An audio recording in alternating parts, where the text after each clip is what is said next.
चलिए आगे, empowering panchayat for self governance, a fiscal devolution analysis. इस टॉपिक को हम कई बार डिस्कस कर चुके हैं कि कॉन्स्टिट्यूशनल अमेंडमेंट्स के बाद 73rd 74th कॉन्स्टिट्यूशन अमेंडमेंट के बाद जो पंचायतें इंक्लूड की, तो पंचायतें इंक्लूड करने के साथ साथ एक और डिपार्टमेंट, एक और ऑर्गेनाइजेशंस को भी उन्होंने साथ क्रिएट किया था। और अगर आप लोगों को याद हो तो कमेंट करके बताओ बेटा। नीतू, बड़े दिनों बाद आज आपके मैसेज आए, बड़े दिनों बाद क्लास कर रही हो क्या? चलिए आगे। सो अब उसके साथ साथ हम लोगों ने जो एक डिपार्टमेंट साथ में क्रिएट किया था, अगर आप लोगों को याद हो करंट अफेयर में या फिर जो पॉलिटी का सेक्शन है, तो अगर कोई क्लास कर रहा है उसमें से तो बताओ बेटा, जिन्होंने हम लोग पॉलिटी कॉन्स्टिट्यूशन जो सेक्शन कर चुके हैं जो लोग।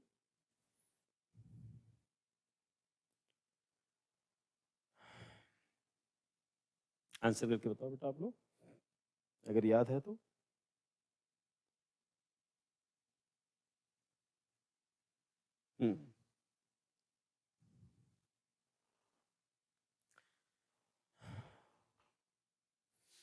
देखो बेटा,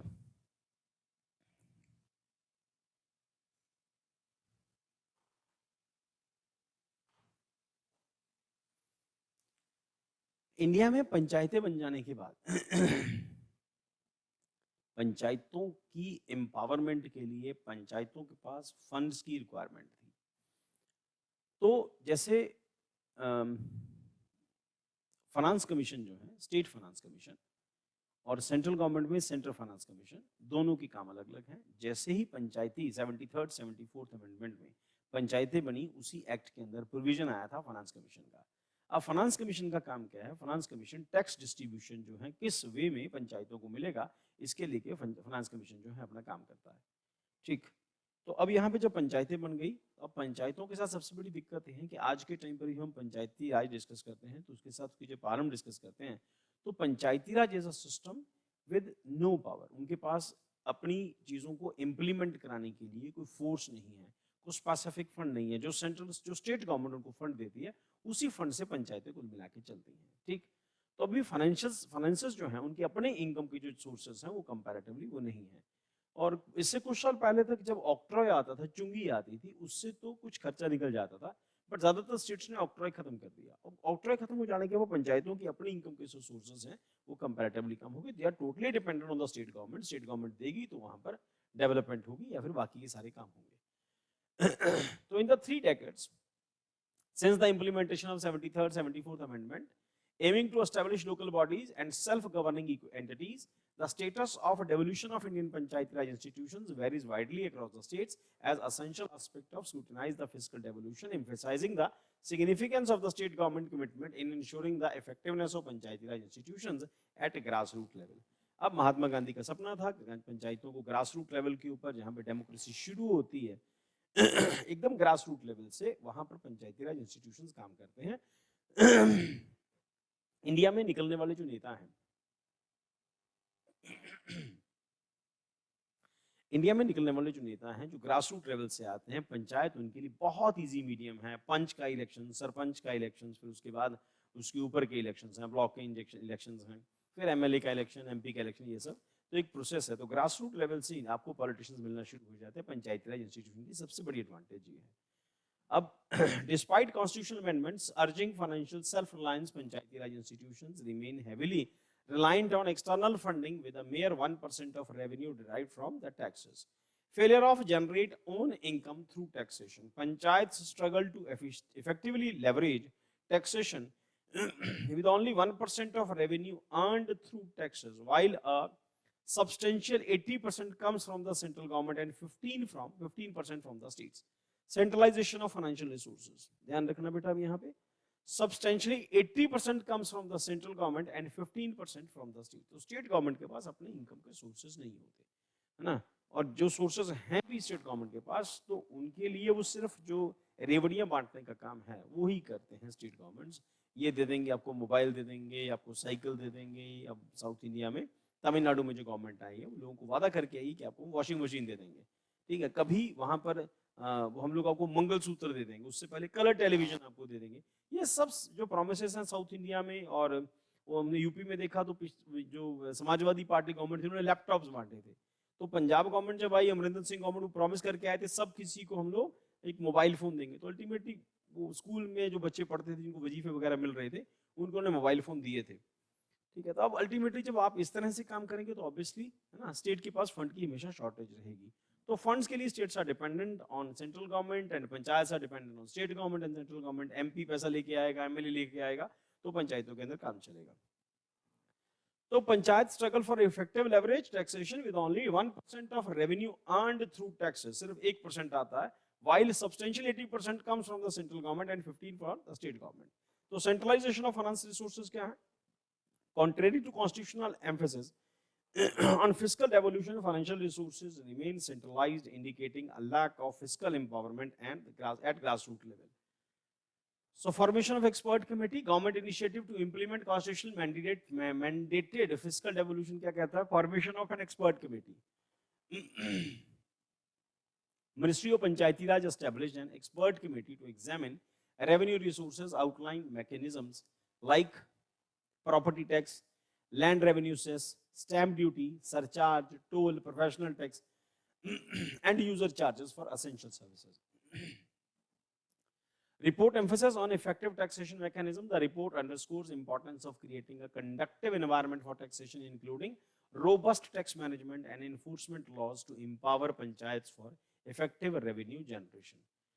So diversifying revenue sources क्या कहते हैं? Recognition of non-tax revenue sources such as fees, rent, income from investment and innovative projects can enhance the fiscal resilience, reducing dependency on grants. अब इसको diversify करो, इनकम के सोर्सेज जो है पंचायतों के बढ़ाए जाएं, जहाँ पर शामलाट जमीन है वहाँ पर रेंट के ऊपर दे दें तो बढ़ाए जा सकते हैं। इसके लिए इनिशिएटिव जो है स्टेट गवर्नमेंट को लेना पड़ेगा, और बस स्टेट गवर्नमेंट ऐसा कुछ करना नहीं चाहती क्योंकि वोट बैंक पॉलिटिक्स है। तो अगर जब तक डाइवर्सिफाई नहीं करेंगी जो पंचायतें हैं अपने सोर्सेज को, तब तक उनकी इनकम जनरेट नहीं होगी। तो इफेक्टिव टैक्स मैनेजमेंट की जो रिपोर्ट आती है, the importance of creating conducive environment for taxation including robust tax management, enforcement laws, empower panchayats for effective revenue generation. तो चाहते तो हैं कि पावर्स पंचायत के पास पावर्स आए, but the point is state government ऐसा कभी कभी नहीं चाहती, या स्टेट गवर्नमेंट चाहती नहीं कि पंचायतें जो हैं वो एक पैरेलल ऑर्गेनाइजेशन की फॉर्म में खड़ी हो जाएं। इसी करके पंचायती राज इंस्टीट्यूशन को इम्प्लीमेंट कराने में इनिशियल हिकअप्स यही थे। तो उस टाइम की जो सरकारें थी वो भी लागू नहीं कराना चाहती थी, और लागू कराया भी तो विदाउट पावर जो है पंचायतें क्रिएट की हैं। हम लोग हालांकि लिखते टाइम हम लोग लिखते हैं कि पंचायतों के पास ये क्वालिटीज हैं, ये है। जब हम लोग पंचायतों को क्रिटिसाइज करते हैं उसमें मेंशन करते हैं panchayat are without any financial and legal power. तो पंचायतों के पास पावर नहीं होती, पंचायतों की अपनी को कोर्ट नहीं होती, को उनके फैसलों की कोई इंपॉर्टेंस नहीं रह जाती। तो there are so many thing, पंचायतों में बहुत सारी वीकनेसेस हैं। सबसे बड़ी दिक्कत जो है that is finances. The freebie culture, अब ये जो कल्चर कई सालों से शुरू हुआ है ना, फ्री बिजली दे देंगे हम लोग, फ्री ये दे देंगे। स्टेट गवर्नमेंट के पास फंड्स की शॉर्टेज हमेशा रहेगी, स्टेट गवर्नमेंट फंड्स पूरे नहीं कर सकती। सेंट्रल गवर्नमेंट से जो मिलेगा, स्टेट को शहर भी रन करने हैं, ठीक, तो अल्टीमेटली इनकम के सोर्सेज जो है वो तो इंडस्ट्री से आएंगे।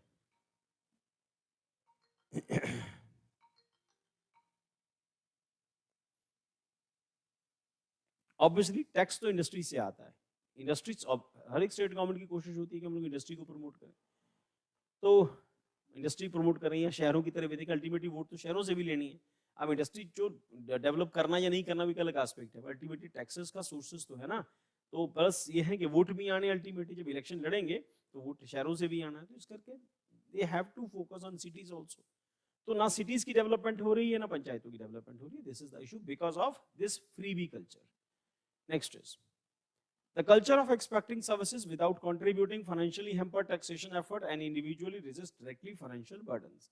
तो उसके बाद elected representatives dilemma, fear of impacting popularity and electoral prospect often leads elected representative to shy away from imposing taxes, hindering bold steps towards revenue generation. अब भाई गांव का सरपंच जो है वो अगर बोल्ड स्टेप ले लेगा, शामलाट जमीन जो है, जो सरकारी जमीन होती है, उसके ऊपर वो टैक्स चार्ज करने लग जाएगा या फिर उसको रेंट पे देने लग जाएगा, तो फिर उसको वोट कैसे मिलेंगे? तो यहाँ तो यही होता है कि अपनी जो वोटर है उनको ज्यादा से ज्यादा खुश रखा जाए, है ना, क्योंकि अल्टीमेटली पंचायत का प्रधानमंत्री तो सरपंच ही होता है। तो सरपंच जो है वो चाहता है कि उसको वोट अगली बार उसको इलेक्शन लड़ना है, इस करके वो भी फ्रीबीज के कॉन्सेप्ट में उसमें रहता है कि रोने दो, क्यों बोल्ड स्टेप उठाने, अगली बार हो सकता है लूट वोट ही ना करें। तो डिपेंडेंसी ऑन ग्रांट्स, तो टोटली डिपेंडेंसी ऑन ग्रांट्स है। और decline of tax collection, decline of both tax and non tax revenue collection underscore the need of revenue effort to shift from dependency on grants.